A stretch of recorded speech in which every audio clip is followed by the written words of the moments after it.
Voici une autre incroyable expérience, la transmission d'énergie sans fil.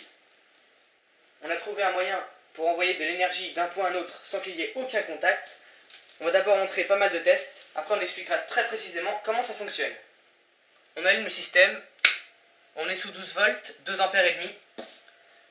L'énergie est envoyée par une première bobine, récétée par une bobine identique et une ampoule à incandescence à haute consommation.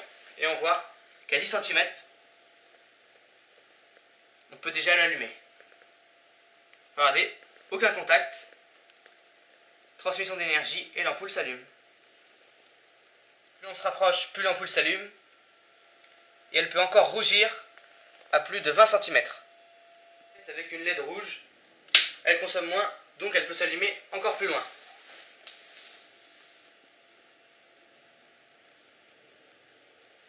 Elle peut encore s'allumer à 50 cm de l'émetteur. Et avec une LED, si on retourne la bobine, on peut même l'allumer à côté de la bobine émettrice.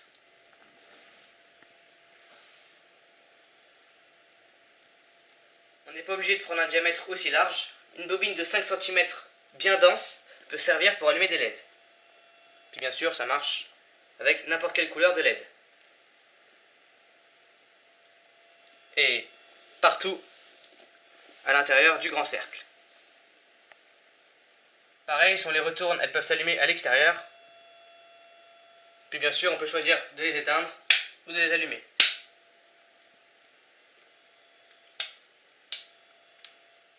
Avec un transformateur survolteur à la sortie de la bobine, on peut allumer la LED jusqu'à plus de 60 cm. Sans oublier que notre ancien record était seulement de 9 cm. Dernier test, avec un pont à diode et un condensateur redresseur, on peut même faire tourner un moteur électrique à distance. On allume, on approche la bobine.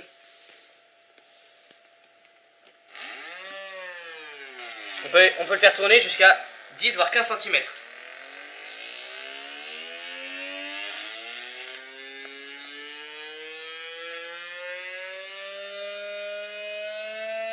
plus on se rapproche, plus il tourne vite. On peut même faire tourner un moteur plus économique jusqu'à plus de 30 cm.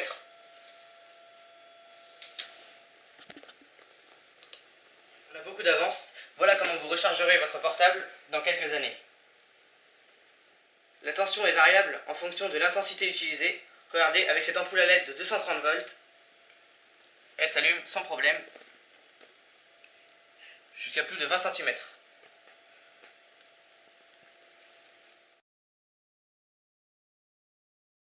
Alors comment ça marche? La batterie ici de 4,8 V alimente cet oscillateur à transistor. Donc il y a des condensateurs de 0,3 microfarad permettant une oscillation de 1000 Hz.